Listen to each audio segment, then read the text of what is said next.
Inside Xbox is here at Treyarch Studios, home to Call of Duty Black Ops. Now, previously, we showed you some of the bigger features, things like theater mode and wager matches and currency, but today we're going to get a little bit more detail, kind of go behind the scenes to some of the design decisions that Treyarch believes will make Black Ops the most refined, competitively balanced Call of Duty game to date.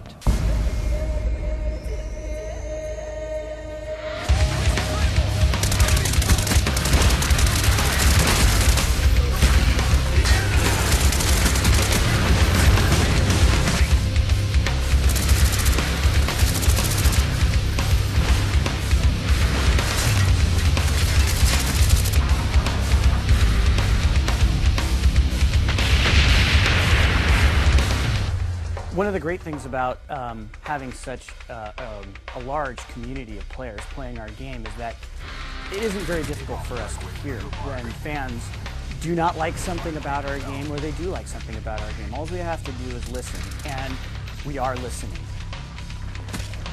So kill streaks in Black Ops are they're a little bit different. First of all, we listened to the community and implemented that kill streaks don't count towards other kill streaks, because there's a lot of complaints about how the rich get richer and it becomes kind of a griefing mechanic and encourages people to camp and that sort of thing. So we wanted to clean that up a little bit.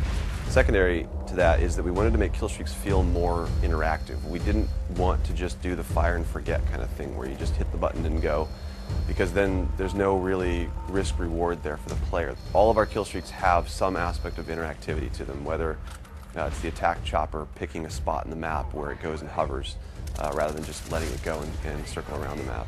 Or with the mortar team, for example, you can pick 3 locations on the map and get a really fast targeted strike to those places. So the perk design philosophy is we want every perk to feel like it supports a specific gameplay style. So we want to kind of beef up this characterization of, if I select a perk, this represents me and how I play the game. So for example, we have a perk called Hacker. Hacker is similar to some of the perks in previous Call of Duty games where they let you see enemy deployed equipment in the world.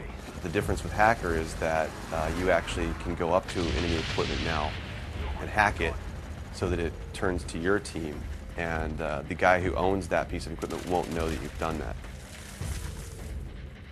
One of the big changes that we're making in Black Ops multiplayer is that your perk 1 slot is what determines what your character model is. For example, Flak Jacket is one of them. Flak Jacket decreases explosive damage, so the character model is all beefed up. He's kind of, inspired by that bomb diffuser kind of guy with padding and extra elbow pads and knee pads and helmet. So you can tell from a distance at a glance that guy has Flak Jacket as one of his perk 1 slot selections. And if you throw a grenade, he's probably not gonna die from the grenade. A lot of suggestions made it in from the community, starting from those objective icons, the A and B icon. They'll fade away if you reticle over them, so no longer are they getting in your way when you're trying to shoot.